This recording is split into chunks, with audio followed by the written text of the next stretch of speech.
All right, so we're standing here on the eastern bank of the Whitefish River by Hymers, and we're taking a look at the remains of the bridge. So the bridge crossing would have been here. This would have been the eastern abutment. You can see some remains down here. You can see that there's a spike of some sorts located down there. And you can see the remains of the pilings in the river. There's some right here, and then the ones over on the western bank over there. At one point, these pilings were 5 to 6 feet tall, but over the years they have been worn down. The grade continues, and you can see the eroded section over here.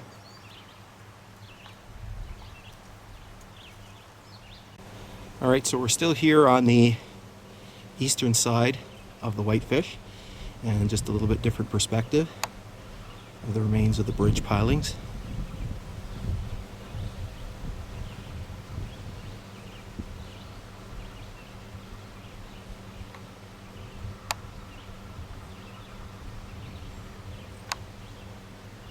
And you can see the grade where it's eroded, and then the grade continues right in through there. All right, so we're here just a few meters west of Hymers, and we're standing right beside the Whitefish River. And what we have here in the river is the remains of the bridge or trestle here at Hymers.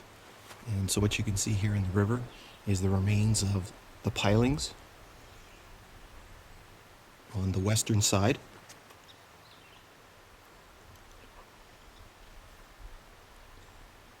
When I first started hiking the railway in 1994, these pilings were probably 6 or 7 feet tall. And then you can see a number of pilings lying in the water, obviously where the debris has accumulated in the water. And then the eastern side is located just right over there. All right, so we've moved just ever so slightly, and we're now just on the opposite side here of where it was before, still on the western side.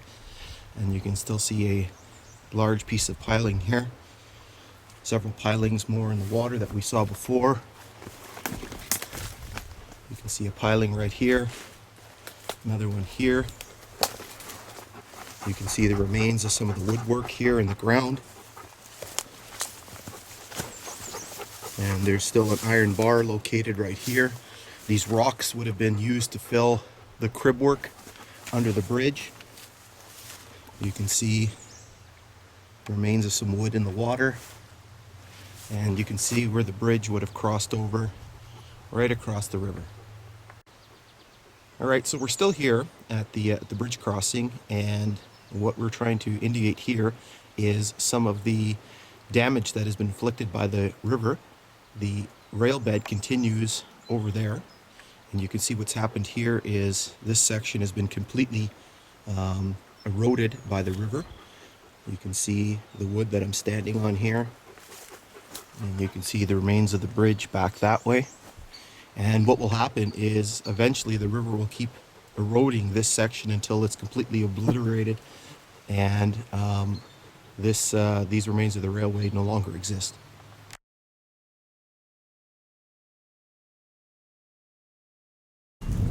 All right, so we're here just west of Hymers, and you can see the very heavily grown in grade right behind me. And we're standing here right above the Whitefish River. And what we're demonstrating here is yet another example of the erosion of the railway. And so this is the end of the grade where it would have been. The original course of the river was further to the north. And so this entire section from here to somewhere over there has been completely eroded by the movement of the river over the last 100 or so years. All right, so we're just west of Hymers. We are west of the initial erosion that we just talked about. And so once again, we're right beside the Whitefish River here. And you can see it is very, very picturesque. And here you can see the remains of the western side of this erosion. And so here you can see the railroad grade has been completely obliterated by the river.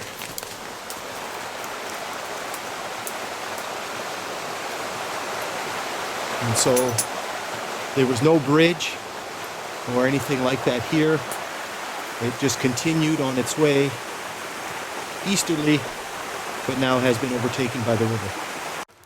All right, so we're on the Whitefish River here. We're about halfway between Hymers and Sellers. So you can see the river located right here. The grade is very heavily grown in. It's right behind me. And once again, we have an example of where the grade has been eroded by the course and the movement of the Whitefish River.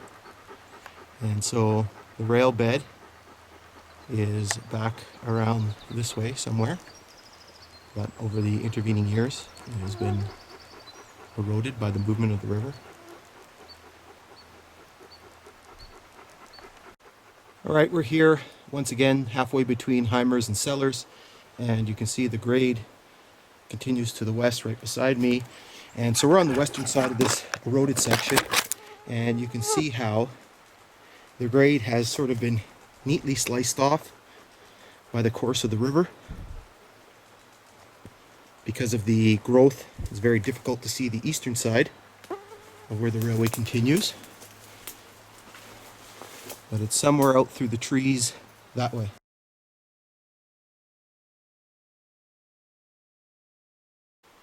All right, so we're just meters west of that eroded section. And what we can see here, you can see visible, is a small metal wire. And what we have here is the remains of a telegraph pole. You can see the wire bent up there. You can see the remains of one of the supports for the wire, for the pole, excuse me. And you can see the wire continue this way. You can see two strands of wire. I've looked around a lot today, but I haven't located any insulators. Just lots of pole and lots of wire.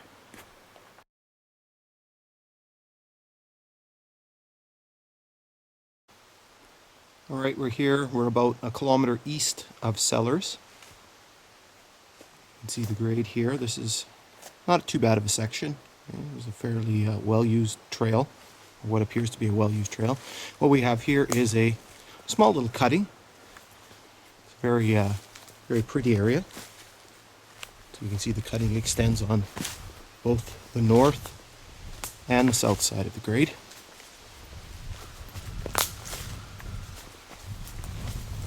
It continues on over here.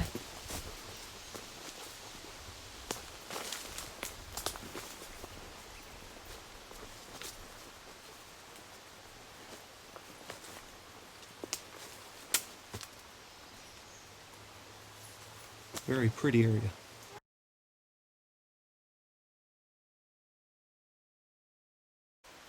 All right, so we're here once again. We're about a kilometer east of Sellers.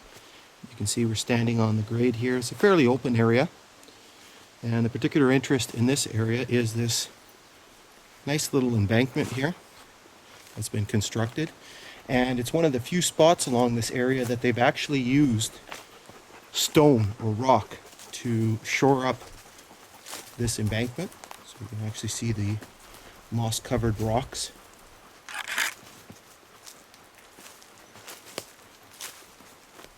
It's a very pretty little area here.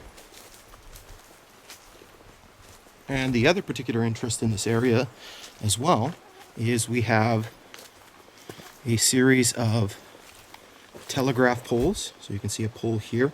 You can see the wire lying and running across the pole. You can see there's a joint in the wire right here. So here's the pole. You can see the wire continues alongside the grade on the south side. You can see there's a bit of a ditch or a wet area. You can see more rock on the north side.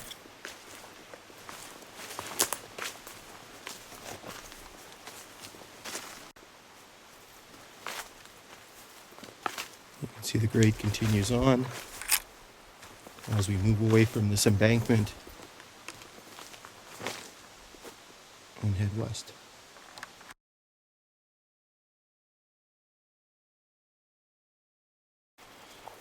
All right, so we're just a few meters west of where the embankment was. You can actually see it continues on the north side there. But what we have here is yet another telegraph pole. And what you can see here is you can see the wire. And here we have the pole, and you can see part of the attachment, the wood peg where the insulator went. And I believe under here, yes, you can see the bolt for the cross beam. So the cross beam has fallen off. Probably the insulator is long gone. It's certainly an interesting find nonetheless. All right, so we're just east of Sellers. You can hear the whitefish in the background. It's just through the trees there. And what we have here is a pretty unique and remarkable find on the railway. You can see located here are two steel wires which lead up to a still standing pole.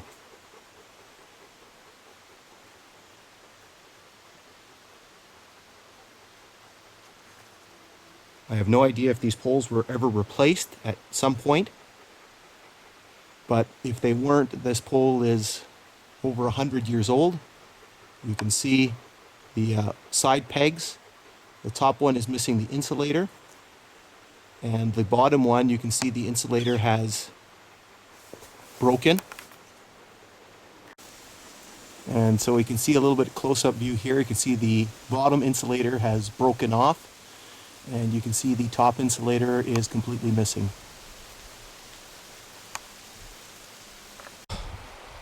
All right, so we're here. We're just east of Sellers again, and you can see we've entered this little open area. They've obviously done a little bit of logging in this area. You can see we're right beside the whitefish. You can hear the river running, and we're here on the grade.